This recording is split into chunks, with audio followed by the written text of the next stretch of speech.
Hello everyone, how are you all? Hope you people are doing fantastic, isn't it? Fine.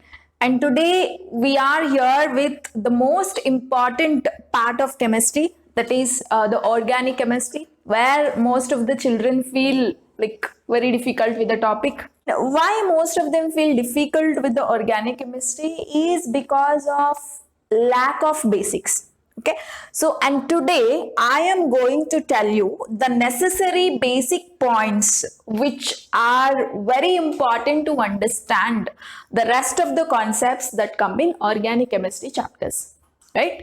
So altogether actually you have 6 organic chemistry chapters, core organic chemistry chapters. They are basic organic chemistry and hydrocarbons in class 11.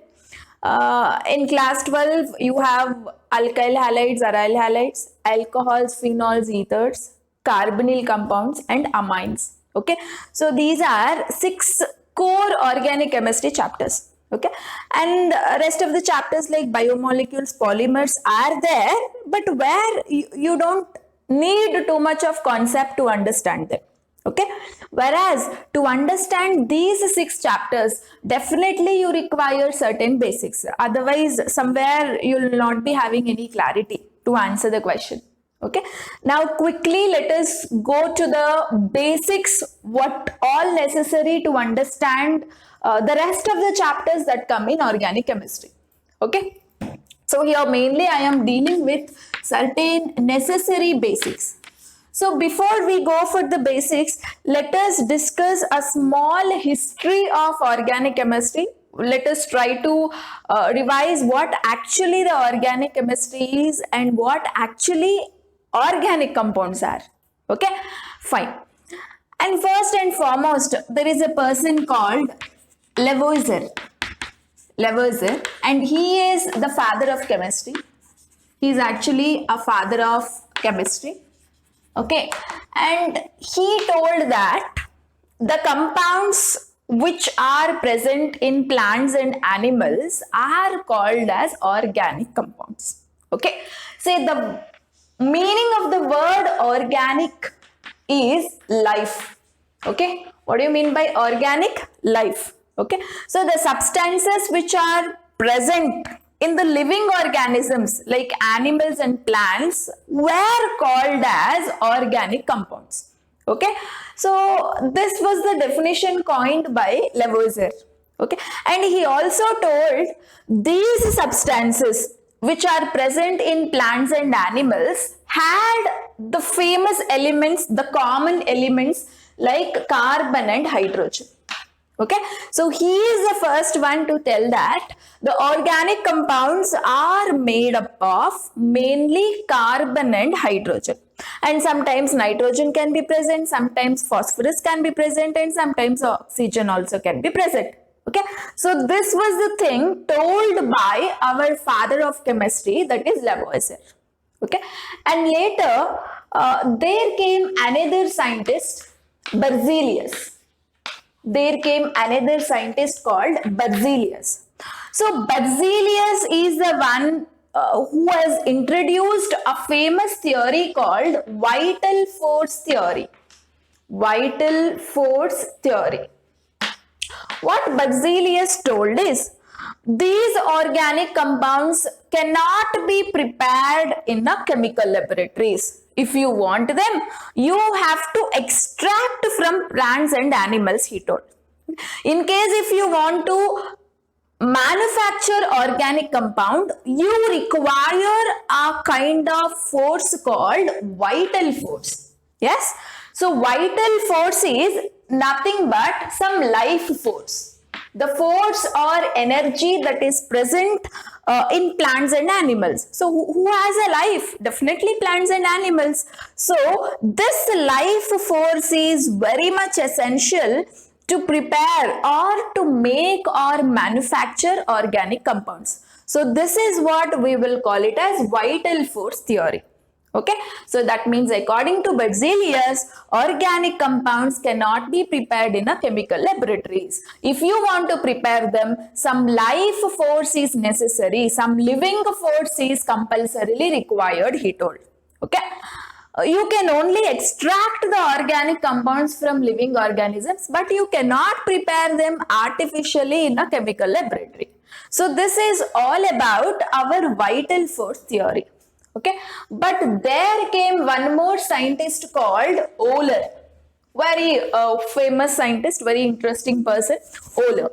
And what Euler did is, he could manufacture an organic compound called urea. So what is the formula of urea? NH2CO NH2. This is urea. Okay. So this urea he manufactured in a chemical laboratory from a substance called ammonium cyanate. Okay. He manufactured it from ammonium cyanate. Okay. So what is ammonium cyanate formula? NH4CNO. So when he heated ammonium cyanate, he could manufacture urea. Urea is an organic compound. So with the invention of the manufacture of urea from ammonium cyanate, people started believing that organic compounds can be prepared artificially in a chemical laboratory also. Okay, and you can prepare them from inorganic substances also. Ammonium cyanate is an inorganic substance. From that you could able to prepare organic substance. This means that organic compounds can be prepared from inorganic substances, that too in a chemical laboratories. Okay, so with this invention, crores and crores of organic compounds were prepared in a chemical laboratory artificially, which can mimic the real organic substances present in plants and animal bodies. Okay, so this is a small history about organic compound. Okay, and if I have to tell the definition of organic chemistry, or what do you mean by an organic compound? So that it can be defined like this. Organic compounds are the chemical substances, okay, which contain mainly carbon and hydrogen. Those chemical substances were called hydrocarbons. Remember the word hydrocarbons. What do you mean by hydrocarbons? Hydrocarbons are the chemical substances or chemical compounds which contain only carbon and hydrogen. Carbon and hydrogen. Okay. So organic chemistry is nothing but study of hydrocarbon and its derivatives. Study of hydrocarbons and its derivatives is called organic chemistry. Is called organic chemistry. Okay, so study of hydrocarbons and its derivatives are called organic chemistry. And what do you mean by an organic compound?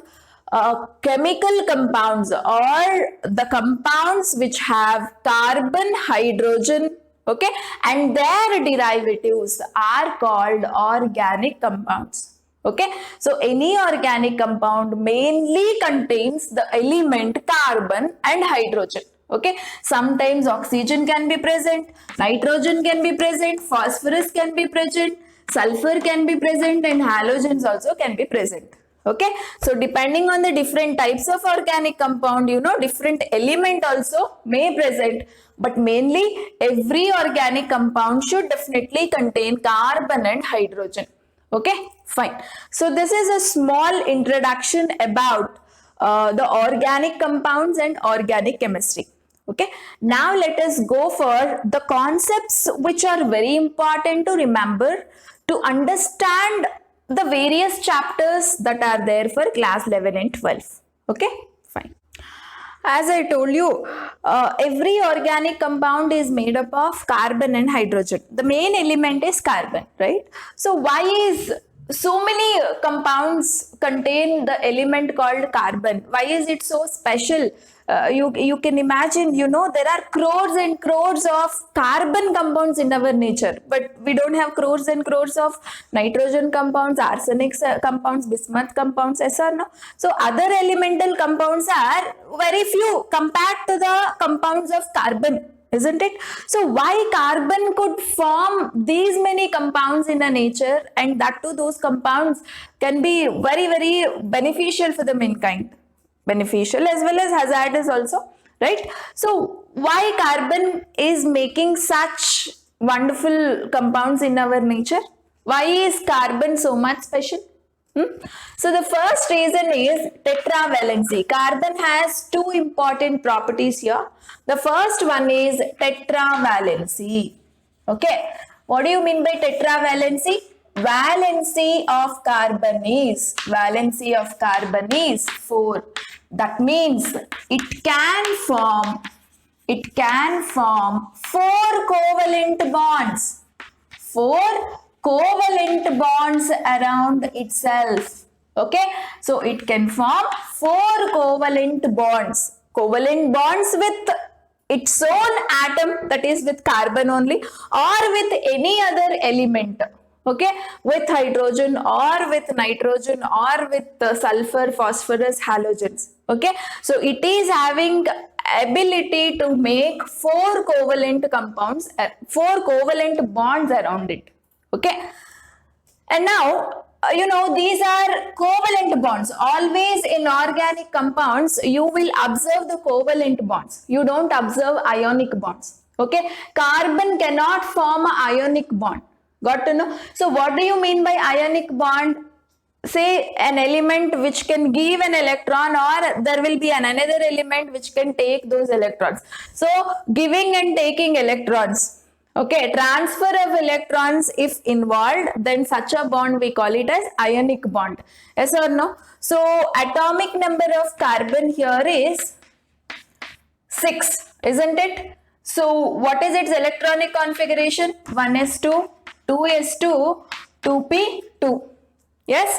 Okay. So if it has to lose the electron, so why an element loses or gains an electron? Just to achieve that noble gas electronic configuration. Okay. So if carbon has to achieve noble gas electronic configuration, it has to lose these 4 electrons, forming C plus 4. Isn't it? So for C plus 4, the electronic configuration is 1s2, which is nothing but the electronic configuration of helium. So this can be stable. Okay. Or to, it has to gain 4 electrons. Yes, it has to gain 4 electrons to become C minus 4. Okay, if it gains 4 electrons, it can have a noble gas electronic configuration which is equal to our element neon. Yes or no? So this is a neon's electronic configuration. If carbon has to achieve neon's electronic configuration, it has to gain 4 electrons, forming C minus 4.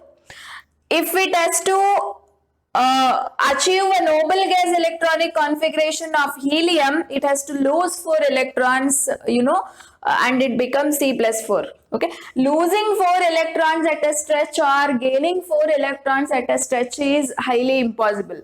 Okay, it's very difficult thing. 1 electron it can lose, or 2 electrons it can lose, but not 4 electrons at a time. Right? So that particular thing will never happen with a carbon, losing 4 electrons at a time or gaining 4 electrons at a time. Okay, so that is the reason ionic bond cannot be formed with carbon. Okay, so there will not be any ionic bond with carbon, because this process, losing electrons and gaining electrons, is highly difficult with carbon. Okay, so it can always share the electrons with another element. That is how it can have a noble gas electronic configuration around it. Okay, so such a sharing of electrons we normally call it as covalent bond. So definitely carbon will have 4 covalent bonds around it. It can make always 4 covalent bonds around it. Okay, fine.